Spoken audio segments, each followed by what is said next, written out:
questions, comments, concerns? Everybody's okay? Yes. What's your writing process? My writing process, I don't have like a ritual, like I don't have like, it's like a certain time of day and I light my special writing candle and writing incense. And I wish I had something like that, you know, like a thing, and I could just be like candle, incense, tea, bam, boom. It doesn't work like that for me. So it happens all time of the day or night. Sometimes it happens in pieces, where I just get a piece of the poem and I won't get the rest of that poem for a year or a day or I don't know. Sometimes they come all together in one piece, like I just write the beginning of the poem to the end of the poem, just like that. So it's very, but what I can say consistently about what the process is, isn't about like the outward process, but the inward process is me trying to get myself out of the way. That's the main work. More than I like rehearse poems or more than I like have an outward process for creating poems. Most of it is just getting myself out of the way. That's like the main work, and that's hard work. You know, like if, like you listen to my poem, and you maybe enjoy it, and you know, the people clap, and you know, I appreciate it, obviously, and put work into it. But I know that the good of it is from Allah. Like, I know that the good of it, I'm not confused about that part at all. It's like if you buy a radio, no one says, okay, so you're in your house, you're cleaning, Sunday, whatever, and you're playing some music, maybe you're playing some Bob Marley, right? Bob Marley's playing, Bob Marley's singing, what's a Bob Marley song? Buffalo Soldier, okay? Singing Buffalo Soldier, feeling nice. No one says, you don't say, and no one else says, that is a beautifully singing radio. No one said, even radio manufacturers do not advertise their radios as like a singing radio. Everyone knows that's Bob Marley singing, well, Bob Marley sounds nice, you know? Because they don't attribute it to the radio, they attribute it to the, you know, the source of the song. The radio is just transmitting the sound of his voice.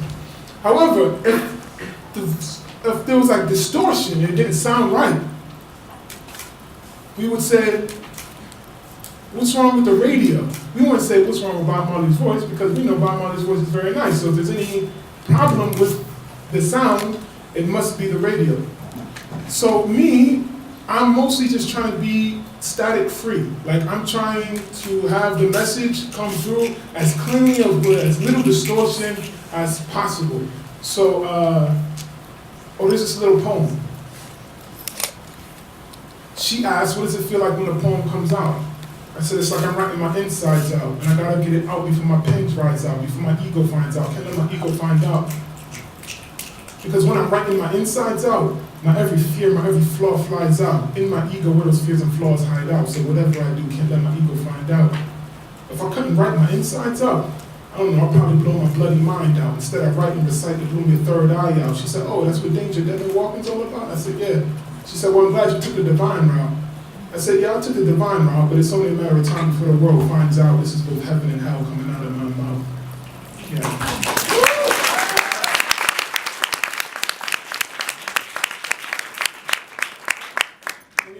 Have I talked too long? How long am I supposed to talk? Till 8 to the last turn off. Yeah. Okay, I'll maybe do one more poem. Am I okay? Okay.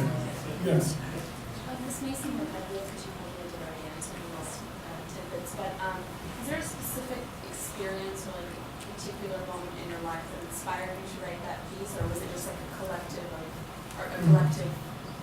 Danger in particular. Right, yeah. She asked about, was there a particular moment or event that caused me to write Danger or that inspired that particular poem? Or was it like a general, just kind of build-up of life experiences, right? Actually, when I wrote that poem, I wrote that poem kind of just before Deaf Poetry. So any of you that saw that poem on Deaf Poetry, that poem was very new at that time. And that was a time in America where the discourse was very different than it is now. Like after 9/11 and then the wars in Afghanistan and Iraq, there was like this really overwhelming, almost wild, drunken level of American patriotism. Flags were everywhere. George Bush was like the hero, like his approval rating was like 96% or something. It shows you how different the times have changed. But that, and also what I was seeing from a lot of the leadership or the spokespersons for the Muslims was this very kind of defensive, apologetic, you know, Islam means peace, and, you know, it was just very one-sided. You know, there was no one, well, I didn't see many people as spokespeople kind of asserting, like some of the poets have this evening, that, you know, there's a greater threat of terrorism that is actually being produced here in America and not from invaders or, you know, secret cells, but they have like departments and buildings and budgets. And so I wanted to say something. Actually, there's a story that goes with this poem, Danger, not so much in the creation of it, but in the recitation of it. So I was gonna do this poem for Deaf Poetry Jam, except they didn't know it. They wanted me to do this poem called Eve Amongst Beasts, this poem that I wrote. That is the tape that they saw, and that's what made them invite me. So all the poets come to Deaf Poetry and film the whole season in like 1 week. So it's like 2 or 3 shows every day for a live audience song, right? So you do 2 poems, they either take one of the 2, or they may not take either. Depending on your performance, they may cut your poem altogether and not air it. So at that time, it's not for me, is that my cue? No, you have like 2 more. 2 more, okay, that was kind of my cue. So I'm gonna tell you the story real quick, okay? There's a lot that I want to say. I'm gonna talk very quickly, and I want to express all of this right now, okay? So you guys tune in, I'm gonna say everything very quickly, and then we're gonna recite the poem and get off. Okay, so they want me to do Eve Amongst Beasts, a story about this love story, spiritual love story, this guy and this girl they meet. I like the poem, I wrote the poem, I like the poem, right? But I was like, if I'm gonna be on TV for the first time ever in my career for 2 or 3 minutes, is that what I want to say? So the time in America, I was like, that's not what I want to say. I want to say this poem, Danger, right? So the day of the poem, the day of the event happens, and I'm backstage. The show opens up with a comic first. Everyone's laughing, giggling, having a great time. Then after that, Mos Def comes up, Yassine. He's doing his host and everyone's smiling, having a good time. Then the first 2 poets that go up, they come and do this kind of like sweet poetry, kind of funny, kind of like, hey, don't you hate when guys do this? And, you know, everybody's laughing, having a great time, thinking to myself, I don't have any jokes in my poems, everyone's gonna hate it. I'm gonna be a big party pooper, everyone's gonna be disappointed and upset, and I don't wanna be that guy, but I kind of feel like I'm supposed to be that guy. So I'm going back and forth with myself if I should do it or not, right? So I'm saying that even Amongst Beasts, I can just do that poem, boom, it's gonna win, because they already invited me to do that poem, they're gonna put it on air. If I put this Danger poem, they're not even gonna air this poem, they're not gonna air this poem, the poem's a problem. So now I was thinking, maybe I can come in and start the poem easy and like ease into the poem, right? Like kind of like, you know, but it starts off with like cops and like taking judges hostage and stuff like that. So there's no way to do that soft. And if I did it soft and it didn't work, then I would really be upset with myself. I'll never forgive myself. But if I do it all the way and then it goes bad, I can just fall back on the age-old artist trick, like, yo, I was just too real, son. Like, I was just too that's why nobody was clapping, because it was just too, my reality levels were just at a deeper pitch. And I could ride off of that for like 20 years. So I was like, okay, I'm just gonna do a poem, and I'm just gonna go all out, I'm just gonna do the poem. You guys know the show The Boondocks? Yeah. Does anyone not know what the Boondocks are, the cartoon series? Okay, there's a person that doesn't. All right, this is a kind of internal story inside of my bigger story. So in 60 seconds, this is what the Boondocks is. Boondocks is a cartoon on the Cartoon Network of a black family in a suburb of Chicago. There's a grandfather and 2 grandsons. One's name is Huey, has a big afro, super smart, kind of paranoid, super black, pan-Africanist.